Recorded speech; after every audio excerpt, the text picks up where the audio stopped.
Right, yeah. So, who's been around for the last few weeks? We've been talking about the I am statements of Jesus. That's been fun. It's been cool. Laura last week spoke on I am the vine. She was really good. You should go and listen to it if you haven't already. And this week, where are we up to? Sue's going to go one more. There we are. I am the good shepherd. And then, spoiler alert, it's Easter next week. So we might be talking about like death and resurrection and stuff. But hey, this is the thing. All the game has been given away. So, I am the good shepherd. That's where we're at today. John chapter 10. Now, so here's what we're going to do for the day, right? We're going to read a couple of big chunks of scripture. Is it okay if we do some big ones? Is it all right to talk about the Bible in church? Okay, here we go. Yeah, we're going to read a couple of big ones. Going to test your attention span. It's failed. It's gone. And then we're going to look at what John, as the author of that gospel, was trying to say. We're going to try and figure out what Jesus is saying. And then we're going to try and figure out, well, what do we do with all that? Is that cool? Swell. All right. If you have a Bible, why don't you open it up to John chapter 10. Or if you don't, cheat off the person next to you. Or you can just listen to me and we'll read it off the screen. Cool. John chapter 10. So we've got 21 verses here. You ready? You got a deep breath for me? It's good. It's going to be a good morning. Here we go. I tell you the truth. Anyone who sneaks over the wall of a sheepfold rather than going through the gate must surely be a thief and a robber. But the one who enters through the gate is the shepherd of the sheep. The gatekeeper opens the gate for him, and the sheep recognize his voice and come to him. He calls his own sheep by name and leads them out. After he has gathered his own flock, he walks ahead of them, and they follow him because they know his voice. They won't follow a stranger. They will run from him because they don't know his voice. Those who heard Jesus use this illustration didn't understand what he meant, so he explained it to them. I tell you the truth. I am the gate for the sheep. All who came before me were thieves and robbers, but the true sheep did not listen to them. Yes, I am the gate. Those who come in through me will be saved. They will come and go freely and will find good pastures. The thief's purpose is to steal and kill and destroy. My purpose is to give them a rich and satisfying life. We're nearly there. I am the good shepherd. The good shepherd sacrifices his life for the sheep. A hired hand will run when he sees a wolf coming. He will abandon the sheep because they don't belong to him and he isn't their shepherd. So the wolf attacks them and scatters the flock. The hired hand runs away because he is working only for the money and doesn't care about the sheep. I am the good shepherd. I know my own sheep and they know me, just as my Father knows me and I know the Father. So I sacrifice my life for the sheep. I have other sheep too that are not of this sheepfold. I must bring them also. They will listen to my voice and there will be one flock with one shepherd. The Father loves me because I sacrificed my life so that I might take it back again. No one can take it from me. I sacrifice it voluntarily, for I have the authority to lay it down when I want to and also to take it up again. For this is what my Father has commanded. When he said all these things, the people were again divided in their opinions about him. Some said, he's demon-possessed and out of his mind. Why listen to a man like that? Others said, this doesn't sound like a man demon-possessed. Can a demon open the eyes of the blind? We did it. Yay. So what's John trying to say? There's a whole lot to unpack in this passage. So we're only really going to scratch the surface today, but we're going to do what we can. But I think first, it helps to know what John, the author of the Gospel of John, was hoping to convey through his book. And John's very beautiful. It's a really artfully composed, provocative book full of big calls. But right at the end of the Gospel of John, in chapter 20, there's a little subtitle that says, the purpose of the book. So if you're trying to figure out what he was on about, you can cheat. And that's what I like, because I'm not... In this essay, I will, exactly. He put the topic sentence at the end, though. The English teachers be shaking their heads. Very good. The disciples saw Jesus do many other miraculous signs, in addition to the ones recorded in this book. But these are written so that you may continue to believe that Jesus is the Messiah, Son of God, and that by believing in him you will have the power of, and by believing in him you will have life by the power of his name. So John's telling us that Jesus is the Messiah, that he's God himself in skin, that Jesus and the Father are one, and he's walking among us and welcoming us into a new way of living under the authority and the care of God. The Good Shepherd is a motive that's used to flesh out what it means to live with Jesus as our leader and as our Lord. So the next thing we need to look at is where this John 10 passage that we've just read sits in terms of the context of the Gospel of John. So, does anyone know how many chapters there are in John? There's 21. 21 chapters. So this being in chapter 10 puts us right in the middle. And so a couple of weeks ago when I was prepping for this, I decided I'd try and read the whole Gospel of John in one afternoon. It only took a couple of hours, about 2 hours. If you ever want to do that stuff, you should try. It's fun. But when you read it from end to end, you get a real sense of the drama and the tension that builds through it. It really is beautifully written. And as you go through this, you see Jesus make these wild claims, like crazy person stuff. But then he proceeds to back it up time and time again. And so this Good Shepherd in chapter 10 is wedged between two dramatic stories. So just after chapter 10 and chapter 11, we have a little story that you might be familiar with. Preachers love this one. Jesus shows up in Bethany, which is about 3 kilometres from Jerusalem, several days late to a funeral. And he raises Lazarus from the dead. He calls him out of the grave. Lazarus walks out in his grave clothes. It's all very zombie apocalypse. And that set a few tongues wagging, as you might imagine, and being so close to Jerusalem. When Jesus then rolls into town the following Sunday, it's Palm Sunday. And so people are laying out palms and their coats on the ground. And this is what today is. It's Palm Sunday. So, hey, happy Palm Sunday, everybody.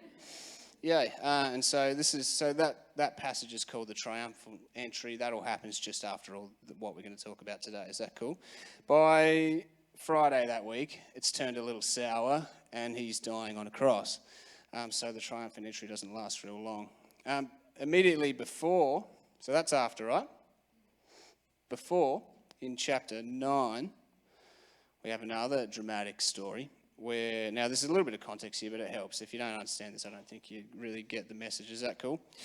So, chapter 9 sees Jesus show up in the temple and heal a man born blind on the Sabbath day. Now, Jesus had already landed himself in a bit of hot water by healing someone on the Sabbath a few chapters earlier in chapter 5. And got some religious people riled up. Who's riled up? I'm feeling riled up. So to be born blind in the first century was not what you wanted. I mean, obviously it's hard now, right? Like you don't want to be living with that kind of severe disability now. That's difficult, right? But we have like the NDIS and 5/5ers for Fred Hollows. And you know, like it may not be your lot forever. There's support available. It's hard. But back then, you were basically going to be a beggar forever. That was your lot. And on top of that, there was this widely held misconception, especially with being blind, that God was punishing you for your sins. Or the sins of your family line, which is basically you anyway, in a strong group society like that, right? So you were blind. There was no way out of it, but it was your fault. That was basically what it was like to be blind.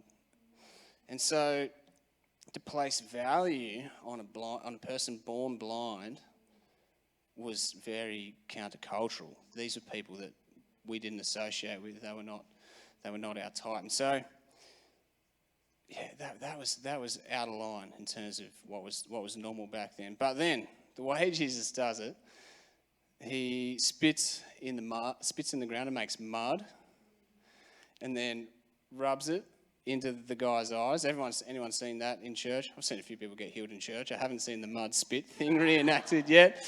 That'd be a juicy morning, wouldn't it? Laura's keen. She's up for it. Laura loves the weird stuff. But basically, so making mud, right, was, from the religious leaders' point of view, was a little close to work. I mean, you got to put it in context, right? You used to make bricks out of mud. So, you know. So Jesus makes mud, he puts it on the guy's eyes, and then he gets called out basically by the religious leaders for working on the Sabbath. Now, working on the Sabbath, we do it all the time because we don't care anymore. We just do whatever we want all the time and get exhausted, and it's fun. Yeah, I barely work at all. I run a guitar shop, if you're wondering what I do all the time. So it's basically drink coffee and write words on the internet about how cool guitars are and then hope that I can make some money, which is going okay sometimes. Anyway, the working on the Sabbath was like contravening the most critical defining practice of Judaism in the day, right? To work on the Sabbath was like deeply offensive. Now, is making mud and putting it on someone's eyes to heal them work? Well, no, but if it seems a little bit technical, then it is a bit technical, but there's a reason they took the stuff so seriously. This was a huge part of their cultural identity, and that was what they were using to push back against these powers that were ruling over them. So the people who get upset about this whole thing is there's the Sadducees in the temple, but it's the Pharisees, right? So the Pharisees were a very popular movement in first century Israel. I've been listening to a bit of stuff about what they were all about in the last couple of weeks. And their main game was basically trying to win the favour of God through upping your personal level of piety. So turning up the dial on your discipline so that you could win the favour of God. And so what they would do, they basically came up with, everyone in that first century Israel would have the first 5 books of the Bible memorised. Can you imagine that? Like Genesis has got 52 chapters or something, and that's just one of 5, and Leviticus, it doesn't make, to us, it's pretty dry, some of that reading, there's a lot of rules there, and they had it all to memory, right? And so what the Pharisees had done is on top of that, first 5 books of the Bible, the Torah, that added a whole bunch of oral law, which was ceremonial washing and when and where you could worship and different prayers, and that elevated the level of this oral law to the same level as the Torah and added a whole bunch of do's and don'ts, and they were trying to hold the average person, the you, me and everyone, to the same standard as a priest on duty. That was what they were trying to do. But it was all in the name of trying to win the favour of God, because Israel was in a hard spot. They were occupied. They're like, well, God's abandoned us. What can we do to bring his favour back? Turn up the notches on the discipline stuff. Does that make sense? So, it's not motivated by bad motivations. It's just bad methodology. Is that cool? So, you can imagine, right? You're in the temple. It's the first century. Guy shows up. He's born blind. He's got spit mud eyes. And he runs through, and it's the busiest day of the week in the temple. It's the Sabbath, right? So there's people everywhere. It's festival season. There's even more so people everywhere. And he shows up and he washes his eyes in the pool at the temple with this weird spit mud thing happening. And then he is radically healed and starts carrying on praising God. Is it a bit of a scene? Is it a bit of a ruckus? And so you can imagine this all happens. And then there's the religious leaders. And they're who are already annoyed at Jesus from his previous misadventures. They're like, well, let me guess. Who is it this time? It's Jesus again. What are we going to do? So they pull this guy in. They give him a bit of an interview, what are you doing? I'm just gonna read it if that's cool, because I tried to summarise it and I couldn't really make it any shorter. So last big chunk for the day. Is that cool? John 9. So for the second time, they called the man who had been born blind and told him, God should get the glory for this, because we know this man Jesus is a sinner. I don't know whether he's a sinner, the man replied, but I know this. I was born blind and now I can see. But what did he do? They asked. How did he heal you? Look, the man exclaimed, I told you once. Didn't you listen? Why do you want to hear it again? Do you want to become his disciples too? They cursed him and said, you are his disciple, but we are disciples of Moses. We know God spoke to Moses, but we don't even know where this man comes from. He gets a bit sassy here. He says, why, that's very strange, the man replied. He healed my eyes, and yet you don't know where he comes from. We know that God doesn't listen to sinners, but he is ready to hear those who worship him and do his will. Ever since the world began, no one has been able to open the eyes of someone born blind. If this man were not from God, he couldn't have done it. You were born a total sinner, they answered. Are you trying to teach us? And they threw him out of the synagogue. And that means forever, by the way. He was excommunicated, kicked out. When Jesus had heard what happened, he found the man and asked, do you believe in the Son of Man? The man answered, who is he, sir? I want to believe in him. You have seen him, Jesus said, and he is speaking to you. Yes, Lord, I believe, the man said, and he worshipped Jesus. Then Jesus told him, I entered the world to render judgment, to give sight to the blind, and to show those who think they can see that they are blind. Some Pharisees who were standing nearby and heard him asked, "Are you saying that we're blind?" Jesus replies, "If you were blind, you wouldn't be guilty, but you remain guilty because you claim you can see." So we have the blind guy who's officially got nothing to lose and is happy to let loose. And then we've got Jesus being up to his usual tricks of calling people out on their stuff. And so John chapter 10, it kicks in right at the middle of this argument between Jesus and the Pharisees who've just said, "What? You saying we're blind?" That's the context, okay? So we're at a heightened state. So what's Jesus trying to say? It's a good thing to ask, right? To understand what Jesus means when he says, "I am the good shepherd," we're going to look at a couple of things, okay? Fun facts about ancient Near Eastern sheep pens and shepherds. And we're going to look at some loaded language. So what is Jesus trying to say without even having to say it? So, yeah. Is that all cool? Rightio. Is everyone doing all right? I'm trying to move quickly today because I don't want you guys to be here till 1 p.m. Only 4 of you would be up for it. The rest of you would be too hungry. So, John chapter 10, verse 1 again. "I tell you the truth. Anyone who sneaks over the wall of a sheepfold rather than going through the gate must surely be a thief and a robber. But the one who enters through the gate is the shepherd of the sheep." Now, we've got a couple of pictures here. Thanks, Sue. Bit of credit to Marty Solomon, who's a Hebrew scholar. He runs a thing called the Bama podcast, and so that's where I stole these images from. Thanks, Marty. And you can see, and a few of these ideas too, to be honest. And so you can see about a head-high wall and a little pen, and then if you can kind of see, it's a bit hard with the contrast on the screen, but if you go to the next picture for me, Sue, that'd be swell. Can you see there's like a pen, and then there's a back door to a house down the other end of it, and some sheep in between? Cool. So, couple of things. Firstly, if you were a rabbi in the first century, you would generally draw on your actual surroundings so you could see right then and there to make your point and to draw your metaphors. You wouldn't usually ask people to come up with a mental picture. So you'd use what was right there and right in front of you. And I thought that was interesting. So it's very likely that when Jesus delivers this message about being the good shepherd, that everyone there could see the sheep pen. You know, they were probably within eyesight of being able to look at that. So the metaphor would be very obvious. And so the thing with that is, for us, we're then using our mental picture, right, to try and fill in some blanks. So what might be super obvious to people back in the first century becomes not so obvious to us as both non-shepherds and people a couple of thousand years later. Secondly, so it was pretty common for shepherds to travel with their livestock. So when we think shepherd, right, we have this Australian 21st century idea of massive, giant parcels of land out in outback Queensland or whatever with a million sheep. And, you know, does anyone watch Muster Dogs? It's like the most heartwarming TV of all time. But that's not what they were talking about. They're talking about people, nomadic lifestyle, you know, half a dozen or a dozen or however many sheep, and you travel with them and you go everywhere. So what you would have, like, you might have an inn where you stay for the night, right, as you're kind of wandering around the countryside looking for the right pasture. And so the inn would have a sheep pen attached, like you can see there. So there's a sheep pen, right, and then through that back door, that's the inn where you might stay. These photos are not from the first century because they didn't have cameras. But it helps give you an idea, right? Just in case you're going to fact check me later and be like, those were not that old. Fact check me all you like, I'm up for it.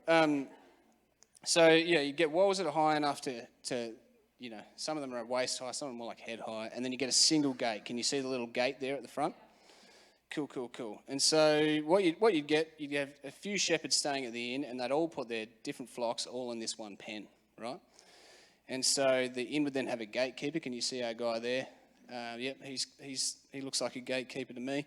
And so what would happen is, if you wanted to come and feed your sheep or you were getting on your way the next morning, you'd come, the gatekeeper would let you in or not, depending on if you were really a shepherd. And if you jumped the wall, you were definitely a robber. No one who actually was staying at the inn and had their sheep legitimately in the flock would jump the wall. You would just never do that. You'd go in through the gate. So cool? That brings us to verse 3. The gatekeeper opens the gate for him, and the sheep recognize his voice and come to him. He calls his own sheep by name, and he leads them out.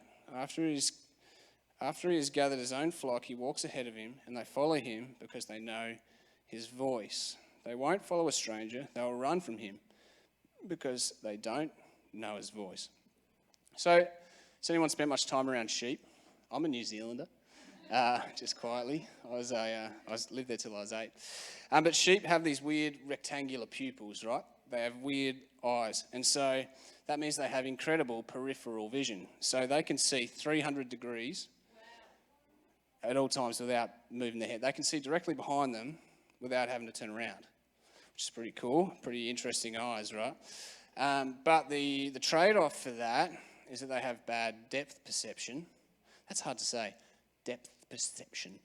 And they have poor vertical vision, so they can't really see what's up, and they can't really see what's directly in front of them. So if you want to lead your sheep to good pasture, you use your voice, basically. So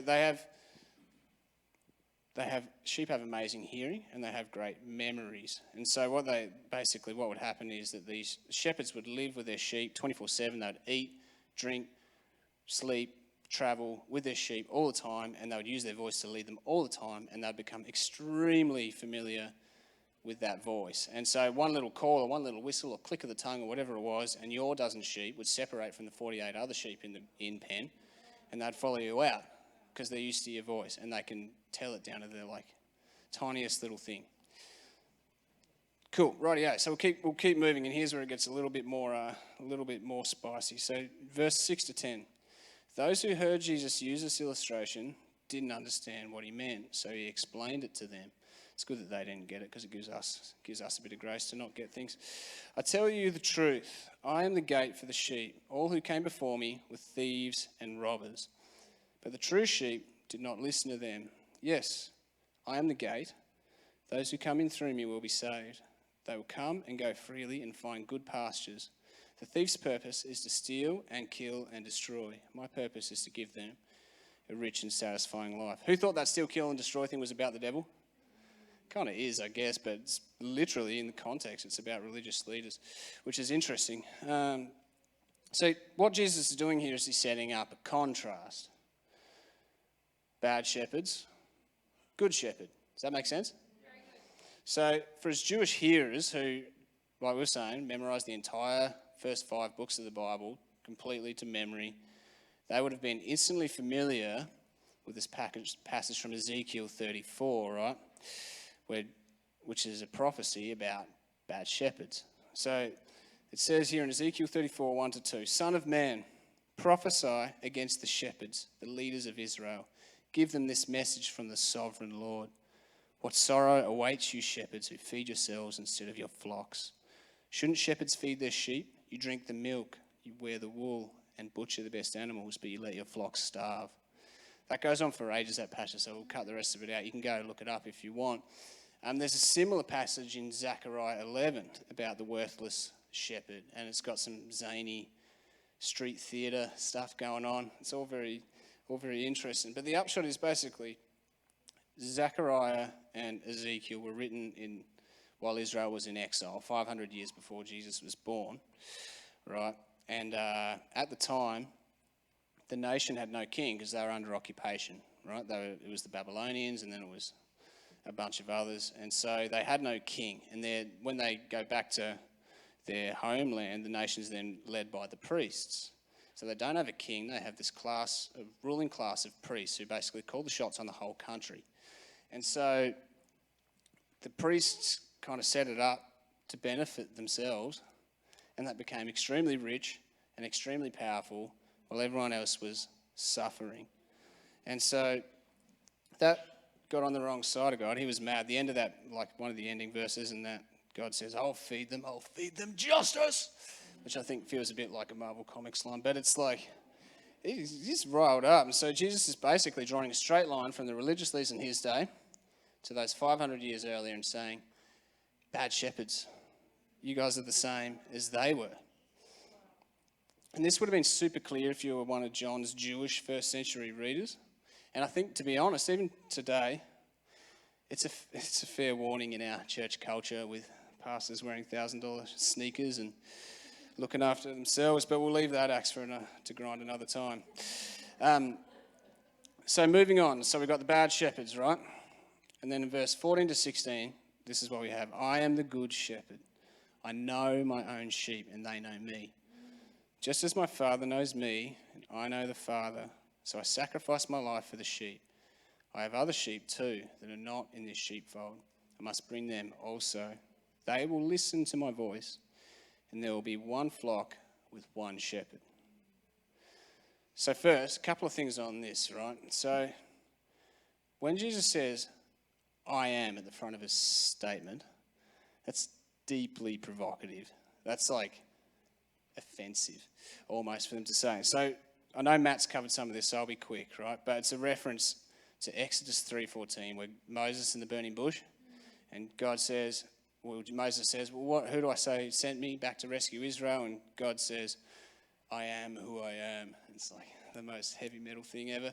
And so the closest spelling in English we have to that original Hebrew when God says I am who I am is like YHWH, Yahweh, but there's no vowels in it. It's all breath sounds. We talked about this when we were talking about contemplative prayer stuff or whatever, but basically it was that YH was the intake of breath and WH was the exhale. And so that was like, the Jewish people had such reverence for that name, Yahweh, they wouldn't even say it. They called God Adonai. And so it was like kind of like a reverse thing of like the Harry Potter, he who shall not be named thing. It's like, so they wouldn't say the name Yahweh. And so when Jesus starts up and starts using that exact same language to describe himself, it's like, you could barely be more provocative if you tried. Like, that's right out there. And so, and then moving on to the good shepherd part. So we've set up that bad shepherd's good shepherd. So when Jesus is talking about the good shepherd, he's referring back to the latter half of that passage from Ezekiel where God says things like, I'll tend my sheep, I'll give them place to lie down in peace, says the sovereign Lord, as well as to Psalm 23. Does anyone know who wrote Psalm 23? It's okay, you can yell it out. A sheep? The green sheep. Where is the green sheep? It was King David, right? And so, the Lord is my shepherd, I shall not want. That's that whole passage, right? And again, that's a really loaded reference as well, because Jesus is identifying himself both with God the Father and also King David, which was the line the Messiah was going to come from, right? So it's like, it's very, very loaded. In the same way that if I said, I don't want to close my eyes, you guys can sing the rest of the song, right? Very good. So there's a lot of blanks that are there that these people who would have been listening would have been filling in as they went. So Jesus then goes on to talk about sacrificing his life for the sheep. Now that wouldn't necessarily be normal behaviour for a shepherd, right? Because we were talking about before, the shepherd will only follow one person, right? So what happens if the shepherd dies? The sheep are in big trouble. Like they will not follow anybody else. They're suspicious of everybody else. They're in deep strife. And so, a short while later, so after Jesus talks about laying his life down for the sheep, that metaphor becomes literal, and Jesus does lay his life down for us. And he goes on to talk about taking his life up again, which again literally happened shortly after. And so Jesus is raised from the dead by the power of God on Easter Sunday. Come back next week for more on that. And so through his life, his death and resurrection, Jesus is inviting us all to a life with him as our shepherd. Anyone who hears Jesus' voice and follows him can become part of the flock. The divide between us and God is gone, and the smaller divides between us also gone. One flock. So the Apostle Paul in Colossians 3, I love Colossians, probably my favourite book in the Bible, was riffing on this idea when he said, in this new life, it doesn't matter if you're a Jew or Gentile, circumcised or uncircumcised, barbaric, uncivilized, slave or free. Christ is all that matters, and he lives in all of us. It's good news for us uncivilized barbarians, isn't it? Very good. So with all that in view, it's a little easier to understand why Jesus gets such a mixed response when we look at the end of this passage. So in verse 19 to 21 it says, when he said these things, the people were again divided in their opinions about him. Some said, He's demon-possessed and out of his mind. Why listen to a man like that? Others said, this doesn't sound like a man possessed. Can a demon open the eyes of the blind? So if Jesus is the good shepherd and we're his sheep, so what does this actually mean for us a couple of thousand years later? We going okay out there? Yeah. Cool. We'll land the plane soon. Swell. So firstly, right, 2 basic points. First, we are the sheep. Does anyone want to say beep beep, I'm a sheep? I was told by my children that that was not serious enough for this context, but it went anyway. Dan the pastor, Jay Pathick, notes that was Eleanor, would you believe? Now, Jesus didn't say, my clever foxes hear my voice. I'd previously assumed that sheep are dumb. That's kind of what I've heard said. But doing a little bit of research for talking this morning, it's just not quite as simple as that. Sheep are not really dumb. It's just that they're fundamentally social animals. And so, like we were talking about before, they have great memories. Sheep can recognise faces of people. They can also recognise the faces of up to 50 other sheep, which is tons. They develop very strong bonds with each other, and they can learn to read the reactions and the emotions of other sheep around them, which combined with their 300-degree, super wonky, amazing, weird vision, becomes this crucial survival trait. So it's not a very fun and popular idea in like our hyper-individualist Western secular context, but we're actually not so different. That's right. I'm sorry. We're pack animals too. There's a Dutch author called Rutger Bregman, and he notes in his book Humankind that Homo erectus, our species, shares 99% of our DNA with the great apes, and we actually had a smaller brain than the Neanderthals. Like, you got less processing power. But what we have is an unmatched and unprecedented ability to learn from each other. So here's a little quote from that book. It says, chimpanzees and orangutans score on par with the human 2-year-olds on almost every cognitive test. But when it comes to learning, the toddlers win hands down. Most kids score 100%, most apes 0. Human beings, it turns out, are ultra-social learning machines. We're born to learn, to bond, and to play. Interesting, right? And so basically everything I know, not much to be honest, unless you want to talk about Japanese guitars, I learned from somebody else. Ding, ding. And so we tend to think of ourselves as like rational creatures, creating our own identity through our own careful, deliberate choices, live the best version of yourself or whatever. We like to think that we're like self-made man or the girl boss or whatever, but it's more of a fallacy than a reality. There's an interesting little book by a guy called Carl Trueman called Strange New World, and he says, to put it very simply, we do not make these intentional choices in a vacuum. Rather, we make them in context of the societies we inhabit and the wider histories in which we are placed, societies whose framework provides the means by which our actions have meaning. So we don't make up our identities on our own. We can't really define ourselves except in relation to other people. And everything we know by the testimony of others that we arbitrarily consider reliable. So like, it helps to think about it in terms of something simple, right? So my date of birth, don't steal my identity. I'm serious. 2nd of October 1988, right? I don't remember that day. I was there, but I can't verify it. Like, my parents tell me that that's the day that it happened, and my government-issued ID says that, but I only know my own date of birth through the testimony of somebody else. And I came across this funny little passage in a novel by Salman Rushdie. It's called Haroun and the Sea of Stories, and there's this guy called If, and he's a water genie, and he says this. He says, I'm having my time wasted by a thief who will not trust in what he cannot see. How much have you seen, thieflet? Africa, have you seen it? No? Then is it truly there? And submarines, huh? Also hailstones, baseballs, pagodas, gold mines, kangaroos, Mount Fujiyama, the North Pole. And the past, did it happen? And the future, will it come? Believe in your own eyes and you'll get into a lot of trouble. Hot water, a mess. I thought that was real cute. all that to say, we're better together, right? So I'm not trying to manipulate you into staying in this little church forever or whatever. This is not a stay or come to get you or whatever. But following Jesus is a team sport. So if you turn your faith into a little project you do by yourself, it'll stagnate and it'll turn nasty. So secularism doesn't really want to destroy your faith, it just wants to privatise it. As long as you don't do anything with it outside your bedroom, it's totally fine. You're completely no longer dangerous to the kingdom of darkness. You can do, they don't care as long as it's private. But Proverbs 18:1 says this: a man who isolates himself seeks his own desire. He rages against all wise judgment. So we need to be known. We need people to call us on our nonsense, especially me. And we need people to call us back when we wander off.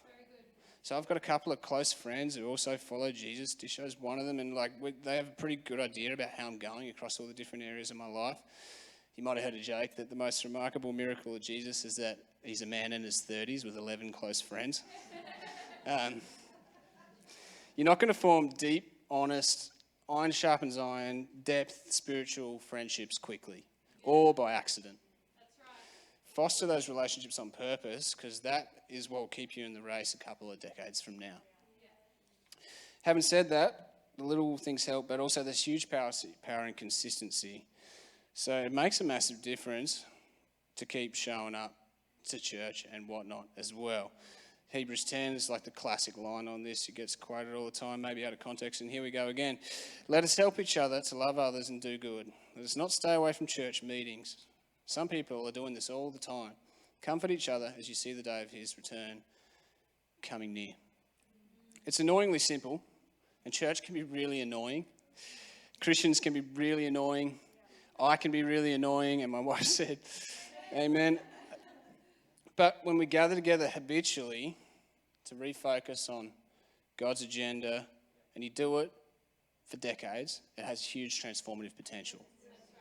The thing you do over and over and over and over again will form you. So you might surrender a little bit of your time and your cash and a little bit of your perceived independence to be connected to a larger whole. It'll cost you something, but like what we were saying before, following Jesus is a team sport. Cool. We're going to move on to, how are we going for time? We're going okay. You guys okay? Yeah. Cool. No sweat. We're nearly done. I will skip Richard Foster. We'll come back to him later. So, if we are the sheep, that's not very glamorous, but it's true. It leads us to the next point. So, Jesus is the shepherd. So, New York pastor and author John Tyson, he notes that this Good Shepherd passage is essentially a leadership claim. Jesus wants to be our leader. And so you're either consciously choosing a leader for yourself to follow, or you're being subconsciously influenced to follow somebody else. You do it on purpose, or it happens by accident, right? And so it's pertinent to be talking about leadership after we've just had an election. So we've just done a little bit, right? So we've ticked some boxes to choose some leaders for our state. But tomorrow morning, when you roll out of bed, does anyone spring out of bed? Not me, I'm a roller. Who are you going to follow? Who are you going to listen to? Who are you going to incline your ear towards? So when Jesus says, I am the good shepherd, and all who came before him are thieves and robbers, he's making a truth claim. He's asking us to follow him and not to follow somebody else. So we're predisposed against this kind of notion in secular Western society. Can't I just believe whatever works for me? Or can't we take the Napoleon Dynamite approach and just follow your heart? That's what I do. You guys already knew my date of birth, but if it wasn't clear before, it is now. The idea that Jesus is the only way to a life reconciled to God and the only person who can help us build what John Mark Comer calls mental maps that correspond to reality. It feels a bit exclusive. It feels a bit narrow, a bit tight. And it's not really what we like, is it, that kind of narrowness? But being narrow is not such a bad thing. So, because really not every set of beliefs can be equally true, right? I came across this song a couple of weeks ago by this band from Georgia called Showbread, art punk stuff. It says, wouldn't it be nice if everything was true? And our honey-lacquered monster with all its ligaments and sinews went bleary-eyed in coma haze, unburdened and so simple, put on its yarmulke and burqa and crossed himself in Vishnu's temple.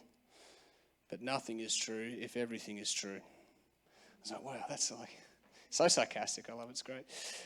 There's mercy in the narrow way. Like, it saves us from this like existential version of Netflix paralysis where you don't know what to do, you know, or Blockbuster video paralysis if you're an old person like me. Like, it's sort of, he makes it simple, he makes it easy, which is good if you're simple like me. If you're the kind of person who says, well, sure, but like, I'll follow God and this Jesus fellow, wouldn't it be easier if God just like opened the clouds and like boomed down with a voice and told us what to do and who to follow? That'd be easier, right? Well, you're in a bit of luck because it happened one time. So in Matthew chapter 17, this is what it says. But even as he spoke, a bright cloud overshadowed him, and a voice from the cloud said, "This is my dearly loved son, who brings me great joy. Listen to him." The disciples were terrified and fell face down on the ground. There we go. Simple, sorted. There's a whole like plethora of religions and truth claims and podcasts that you can follow and devote your life to following. But the most significant pull we probably find in our Western context, we're not like, I don't know many people who've converted to Hinduism, right? But I know lots of people who feel this pull towards deifying the self, right? So in a strange twist of irony, we've become socially conditioned to be a radical individual. So this little contradiction that we swim around in all the time. But can you trust yourself to be your own guide? It's a good question. I read this interesting book last year by a Norwegian guy called Torbjorn Ekelund. Can everyone say Torbjorn? Not to be confused with Toblerone. Torbjorn, he's a Norwegian guy, and he got diagnosed with epilepsy, right? And so he had to give up driving a car. Couldn't drive anywhere, and so he decided, instead of figuring out other ways to get around, that he would walk everywhere henceforth forever. And so he wrote this book called In Praise of Paths about that experience of just starting to just walk everywhere. And so there's this chapter in the book where him and his friend decide, they're both very experienced hikers, great outdoorsmen, great skills, and they decide they're going to go and try and walk through the boreal forest, 10 miles in a straight line off the track to Oslo. So they take the train out to this spot and they try and walk in a straight line through the forest. And they don't use any GPS or any tips and, like tools or compasses or anything. They're just relying on their ability to look at the landscape and go in a straight line. And he buries a GPS tracker in the bottom of his bag to see how they go with this. That's an interesting experiment, right? We've got any hikers in the room? I love that stuff. We're going to New Zealand soon. It's going to be exciting. We're going to use the paths though. It's going to be better. So here's what he says about what happened when he pulled the GPS out of his bag. They basically tried to walk in a straight line 10 miles, got completely lost, ended up back in the train station where they started. And this is what he says. The blue line that showed up on the phone's map displayed the route we had taken. It wound its way through the terrain like an electronic graph of a heart patient who's about to die. It led in constant zigzags, never for a single stretch following a straight line. On the first day, we walked 4.5 miles. On the second day, we walked 9 miles. We'd walked 14 hours, but had covered no more than 13.5 miles altogether. Our average speed was less than 1 mile per hour, which is almost 4 times slower than if we'd been walking on a path. When measured in a straight line, our journey had taken us just 3.5 miles from the train station where we first set off. Our goal to walk in a straight line had been a complete and utter failure. We had walked 4 times as far as if we had followed a straight line. That meant that for every step we took forward, practically taken 4 steps to the side. We had danced our way through the forest, 1 step forward, 4 to the left, 1 step forward, 4 to the right.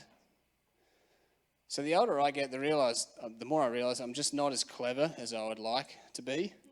And if I follow my heart, follow your heart, I'm going to end up confused at best, but probably more like totally lost. But there's a huge freedom in just not having to have it all figured out. So I'm signing up to follow Jesus as my shepherd because he's good at it. He knows what's best for me. I'm not the main character in the story. I don't need to burst through the malaise of the odds and self-actualize into this glorious creature of my own making. I can just follow Jesus, and he can shape me into someone that he can use for his purposes. And he's a much more interesting author than I am. His story is going to be rich and full of redemption in ways I could never come up with. He's the good shepherd. So how can we learn to hear his voice, right? Going to get practical, then we're going to wrap up. Why don't I grab the band? Where are the band? I was looking at Disho, but it's like his 1 week off in 1,000 years. Not Disho, everybody else. I'm up here again, right? So what am I going to tell you? Same thing I always tell you. It helps to be quiet. So if you want to hear the Holy Spirit speaking to you in the clamour of the schoolyard or at the family birthday party or when you're in the boardroom or in the tense meetings or whatever, it really, really helps if you spend a bit of time deliberately listening for that voice in the quiet of the morning or wherever you carved out a bit of space. Here's Richard Foster on the discipline of Christian meditation. He says this: Christian meditation, very simply, is the ability to hear God's voice and obey his word. It is that simple. I wish I could make it more complicated for those who like things difficult. It involves no hidden mysteries, no secret mantras, no mental gymnastics, no esoteric flights into the cosmic consciousness. The truth of the matter is that the great God of the universe, the creator of all things, desires our fellowship. So, anyone heard of listening prayer? This is prayer where you don't yell at God about all the things he's going to do for you, but you listen instead. And so, we got that up here. Yeah, cool. So here's a very basic thing you can try to develop your ability to listen to God, right? And Laura did a bunch of work on this last week, so I'm basically stealing her content, but here we go again. Helps to start with the breath. Why don't we do that? Deep breath in, hold it, and back out. So like 4 times 4 seconds, like 4 seconds in, 4 seconds hold it, 4 seconds out, 4 seconds hold it. That's what I like to do. Do that for a couple of minutes, right? Helps bring your heart rate down. It helps bring your body back into being present in the moment. And then you can try a short phrase that you say at the peak of that breath. So like something like in this instance that we can borrow that line from Samuel when he was a kid. Speak, Lord, for your servant is listening. You might prefer a different line. It helps to have a little repeated phrase because when you get distracted, you probably will get distracted. You can use that to bring yourself back to what you're trying to do. Once you've done some breathing and maybe repeated a phrase a few times, you can be quiet and listen to what God is saying to you. Now, if this all sounds a bit weird and strange that God might talk to you, I mean, yeah, sure, but like, what if he does? You know, like what if it doesn't work? It's always the first thought in our minds, but what if it does work? What if you get a really clear impression from God about what he's saying to you? So God might speak to you in words. He might give you fully formed sentences that you can write down and it's all super clear. Or probably more commonly, you might see pictures, or you might have feelings in parts of your body or your mind, or you might have prompts to act. Like this week I was sitting down and I felt like God reminded me to send this text message that I'd been meaning to send or whatever. Sometimes it's fully formed sentences and it's super clear, and sometimes it's more abstract. But either way, it's great. And so the other thing, a journal can be helpful. I'm like a 2 out of 10 journaler. I'm not the best, but in instances like this, it can be really helpful. If you get a clear word or a clear picture, just write it down so that future you, who's going to be so much cooler and smarter than current you, right, can come back and refer back to that. And I found this little quote, Richard Rohr, talking about hearing the voice of God. So if you struggle to discern the voice of God from your own internal monologue, like, it's cool, it's okay. Like, we all have that struggle. Richard Rohr teaches contemplative Christianity, so he says this: we must receive all words of God tenderly and subtly so that we can speak them to others with tenderness and subtlety. I would even say that anything said with too much bravado, over-assurance, or with any need to control or impress another is never the voice of God within us. If any thought feels too harsh, shaming, or diminishing of ourselves or others, is not likely the voice of God. Trust me on that. That is simply our egoic voice. Why do humans so often presume the exact opposite? that shaming voices are always from God and grace voices are always the imagination. If something comes toward us with grace and can pass through us and toward others with grace, we can trust it as the voice of God. Helpful, right? I like that. Now, there's a more detailed version of this listening prayer up on the Practicing the Way website. So if you want that link, you can holler at me or Laura, or you can Google this exact phrase. It's easier than giving you the link. Practicing the Way, silence and solitude, listening prayer. If you type that into Google, it's like the first result. Is that cool? There you go. Don't say I never give you nothing. Now, I'm going to hand back to Laura. I think we'll wrap it up. Yeah, in a sec. But just to finish up, I'm going to read Psalm 23. Do you guys want to stand? Let's do that. The Lord is my shepherd. I lack nothing. He makes me lie down in green pastures. He leads me beside quiet waters. He refreshes my soul. He guides me along the right paths for his name's sake. Even though I walk through the darkest valley, I fear no evil, for you are with me. Your rod and your staff, they comfort me. You prepare a table before me in the presence of my enemies. You anoint my head with oil, my cup overflows. Surely your goodness and love will follow me all the days of my life. I will dwell in the house of the Lord forever.